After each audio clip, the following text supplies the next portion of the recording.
Hey guys, this is Comic Uno, and today I am doing Comic Uno episode 192. And this show will review all the comics I read this week in one show, so let's get started. I have about 18 books this week, and what was worst pick of the week? So, worst pick of the week this week was The Amazing Spider-Man issue 27.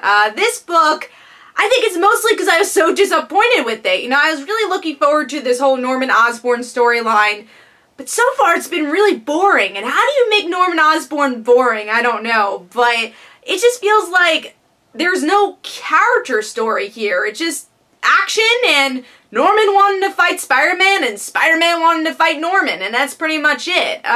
Of course, S.H.I.E.L.D.'s involved, no Silver Sable's involved, but everything else, it just feels lackluster. So overall, I'm going to give The Amazing Spider-Man issue 27 2 stars, and that is number 18. Alright, so now we're moving on to number 17, which is Weapon X issue 3, which I believe is going to be the last issue I pick up of Weapon X. I gave it a nice try, but I just don't really like the slow burn of this book, and it's still really slow. And Greg Land's artwork's okay, but it's, Wolverine hanging out with Sabretooth, they're buying guns, they meet up with Domino, they said, hey, do you want to team up with us? And Domino's like, yeah, and that's pretty much what happens here. And then you have a little teaser that, you know, the whole Hulk story is going to happen with the Weapon X and the whole crossover, which we already know. So overall, I think I'm going to drop Weapon X, just not really interested in the story, and I think it's way too much of a slow burn for this book. So Weapon X issue 3 gets 2 stars. Moving on to number 16, which is another book I've been disappointed with, and that is Detective Comics issue 956. And a big part is the artwork. Really think it's muddy, and it's just hard to get into the book because of this art style. It's so dark, and I just feel like it didn't really match the storyline. So I didn't really like the art. And also this whole arc with Cassandra and her mom, you know, Lady Shiva, is dragging out, and I feel like the dialogue is just not there for me. I'm not feeling the emotional beats I should be feeling. I think they try to squeeze way too much in it. I don't think Batwoman's dad has to be in this book right now. I don't think his arc really was that involved here. So overall, I gave it 2 stars. It was just kind of a forgettable issue, and I just want more from this book, which is a Bat Family book, which I wish I was loving, because I love the Bat Family. Alright, moving on to number 15, which is Secret Warriors issue 1. And I'm disappointed because this story starts out with an event, and an event that I'm not loving. So this is definitely personal preference, but I feel that it's hard to get into this book and hard to see the Inhumans coming together with Daisy, because it's so connected to Secret Empire, it's not its own thing. And like I said in my in-depth review, this has happened before with other titles, and honestly, it was hard to get into those titles too. And Spider-Woman's a good example. Spider-Woman dragged a lot with it being tied into Spider-Verse and being like a tie-in book, but then it picked up so much after it went away from Spider-Verse. So I think having a first issue jump right into an event is really hard, especially because this doesn't really have to relate to Secret Empire if it didn't want to. So Secret Warriors sadly gets 2.5 stars. I probably will pick it up again after the Secret Empire event, but I don't think I'll get the next issue. So that, again, gets 2.5 stars. Moving on to number 14, I really liked the last issue, but here it kind of goes down, and that title is Batgirl, and I dropped a piece of paper. But yeah, Batgirl and the Birds of Prey, issue 10. So I really liked the last issue because it was Black Canary going into this villain's group to kind of find out what's going on. So she's kind of like this mole in the book, and it was really interesting. But once we actually get to the fight with the villain, it was really lackluster. It wasn't interesting. I kind of felt bored throughout the issue. I feel like the character moments could have been stronger. I don't know. It was just a very forgettable issue overall, where it's disappointing because I like the last issue and the build-up to this story. So Batgirl and the Birds of Prey issue 10 gets 2.5 stars. Alright, moving on to number 13, which is Supergirl issue 9. which honestly just feels like a generic storyline. And I love Batgirl, and I love Supergirl. I love these two characters, especially when they team up, and I really enjoyed the Batgirl annual, which was written by somebody else when they teamed up. But this storyline kind of just feels generic, like I've seen it before. It's like, oh, Batgirl comes to town, she's Barbara Gordon, let them team up to go to the Phantom Zone. And also, artwork is very dull. That's been dull since the beginning of the book, so, I mean, that's the same complaint as always. But, yeah, I mean, I just feel like they could have done so much more. Now, I'm not saying it's a horrible book, I'm not saying that, again, I'm not saying it's horrible, but it's disappointing because I love these characters, and I think they could do so much more with this team up, which has been proven in the annual, which came out, I think, about 2 months ago. So I gave this one 2.5 stars. Alright, moving on to number 12, which is Titans, issue 11, which is the start of the Lazarus contract, the crossover between Deathstroke, Titans, and Teen Titans. And I think if you're a Deathstroke fan and you've been reading the title like I have, you're going to get a little bit out of this, or a little more out of this than if you aren't, because you have a lot of Deathstroke's family drama in that book, and now that's kind of blooding into here that Grant died. He blames the Teen Titans. He wants to talk to Wally about it. Say, hey, Wally, you could time travel. Please save my son. And Wally's like, why? Why would I do that? And then we see the other Wally from the Teen Titans has been kidnapped by Deathstroke, which is weird because supposedly they've met already, and it seemed like they haven't met here. So that was a little weird, but anyways, I was a bit disappointed with the setup here. It was an okay book. I gave it 3 stars. You know, it kept my attention, but I thought as a setup to, you know, a big crossover like this, it could have been better. It just went with the flow, I felt. It didn't really impress me overall. So Titans issue 11 gets 3 stars. Alright, moving on to number 11, which is All New Wolverine, issue 20. And All New Wolverine, I think, improved a little bit with this issue, because this arc kind of feels fillerish overall. It's Laura trying to help the people who have this virus that's kind of connected to her, and Laura can't get sick with this virus. By the end of the issue, she figures out a cure, pretty much, and we'll see how that, I guess, works out in the next issue. But the artwork feels very simplistic and kind of blocky, honestly, so that's a big point of why it's a little lower. But also, I just feel like, again, this story has been kind of fillerish. There's definitely some fun moments between Laura and Gabby, especially Gabby in this issue, which is why it's higher than the other books, but I still couldn't go past 3 stars here. It just still feels like a fillerish storyline. So All New Wolverine gets 3 stars. Moving on to number 10, which is X-Men Blue issue 3, which honestly I thought started out really good because we have this new mutant, let me see what her name was. I think it was like, started with a B, her name. But anyways, we find this new mutant and she's teaming up with the Sentinels, and you're like, why is this happening? And we have one of the villains that was introduced in Second Coming, or was in Second Coming, Nimro, who's like, oh, well, I want to be a good person, and then he, like, betrays the X-Men very quickly, and it's supposed to be kind of like a foreshadowing of this version of the X-Men teaming up with Magneto. And that's pretty much all that happens, and honestly, it feels really repetitive, because, like, alright, we get it, we're seeing that with Magneto, why do we need to see that with another villain? But I like the beginning, because it kind of felt classic X-Men. We're finally seeing, like, another mutant show up. It's been a while since we've seen that. We had the Sentinels, so I thought that was cool, but then after that, everything kind of feels repetitive. So, X-Men Blue, issue 3, gets 3 stars.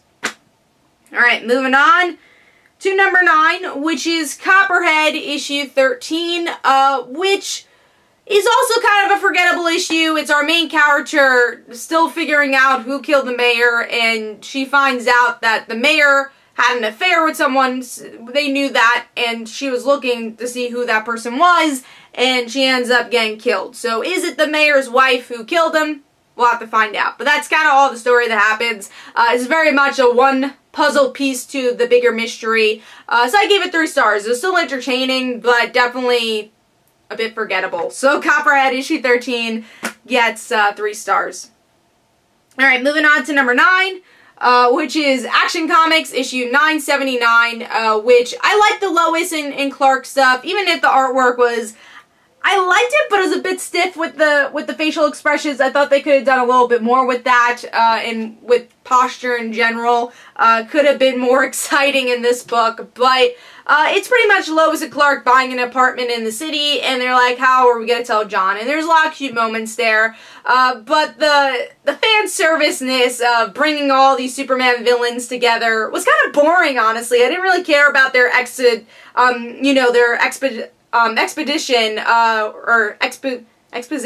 exposition's dialogue that they had in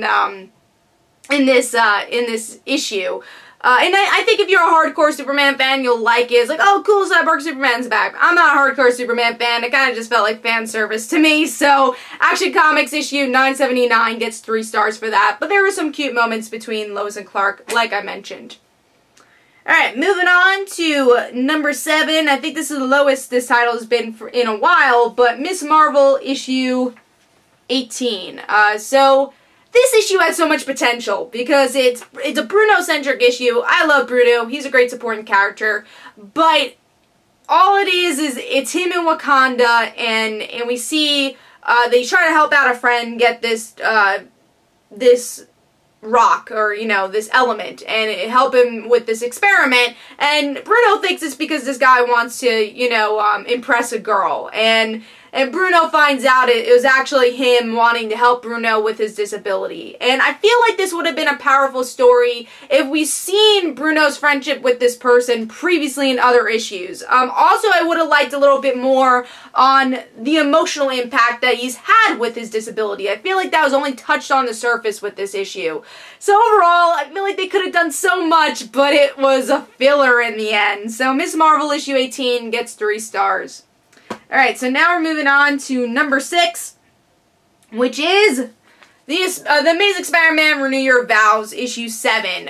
So almost made top 5 this week, but I did like issue 6 a little bit more. I think they gave us a little more with the X-Men Spider-Man crossover, and they wrap up things pretty quickly here, but still a fun issue. It's the Spider-Man clan, the Spider-Man family, defeating Magneto as the X-Men are being harmed by Magneto. And also the X-Men forgiving Jubilee by the end and saying, oh, you know, you gotta give people a second chance. And now it's gonna be Mary Jane and Spider-Man having to think, oh, do we want Annie to go to the school? I think that'll be a storyline picked up at a way future issue, probably after, like, her school year is over. Another really interesting thing in the end was Liz Allen, finally a parent figure for Normie, having the Venom and looking at Mary Jane and saying, you know, seeing a darker side of somebody, which is cool, because obviously Liz Allen has a big connection to Peter and Mary Jane. She knows them as, you know, not just Spider-Man and Spider-Man's wife, or Spinneret, you know? So I think that's going to be a really cool villain. I like Liz more than Normie being the villain here. And then bringing in the Venom, I've been so excited for this, having the Venom in this storyline. So overall, I gave it 3.5 stars. Again, it wasn't as good as last issue, but there's some fun moments that gets me excited for the future of the Renew Your Vows. Alright, moving on to number 5, which is Misfit City, issue 1 from Boom Studios. And I was surprised by this. I kind of just picked it up because the plot sounded interesting. But I liked it. It was kind of this Gravity Falls type feeling book. And at first, I couldn't think of the name of the show because I've never really seen much of Gravity Falls. I just know, you know, the tone of the show and a bit about it because I'm into television. But so I couldn't think of the show, and I looked it up, and I'm like, oh, Gravity Falls. Because the look of it looked very Gravity Falls. The colors looked like Gravity Falls. And then I looked up the title and Gravity Falls, and the creator said, yeah, we wanted to do the Goonies and Gravity Falls and put it together. And I'm like, yes, I definitely got that from the issue. But what I like is about these girls who live in this kind of dead-end town who really is only popular because they filmed a version of the Goonies in their town, and then they find this pirate map, and they're like, alright, let's try to find the treasure type thing. So it's kind of a cool mystery, ragtag team thing going on, and I liked it. I liked the personalities of the characters a lot, which is what made the issue. So definitely we'll be continuing this one to see where it goes. So I gave this 4 stars. Now moving on to number 4, which was Regression, issue 1. Now, this is a book I actually wasn't planning on getting, but once we interviewed Cullen Bunn, obviously I wanted to read the issue, and I read it, and I was so surprised by this book, because again, it just didn't seem like my thing.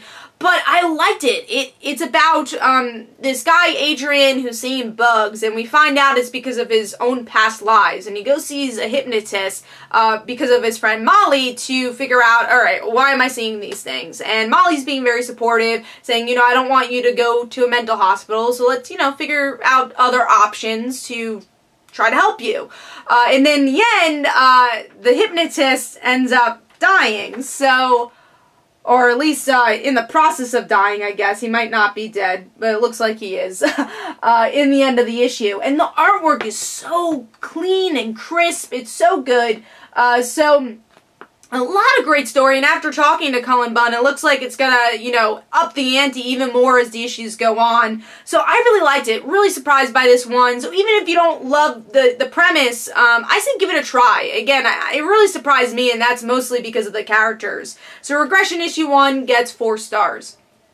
Alright, moving on to number 3, which is Wonder Woman issue 22. And this was another solid issue of, we see Veronica Cale go on kind of a date with Wonder Woman, because there's this charity thing. She gets $15 million to go on this date with Wonder Woman, and we find out it's just for her to learn more about Wonder Woman, because we know it's attached to the events of her daughter. So it just builds up Wonder Woman and Veronica Cale's relationship even more, and making Veronica Cale a very interesting villain, which I really liked about this arc overall. So Wonder Woman issue 22 gets a solid 4 stars.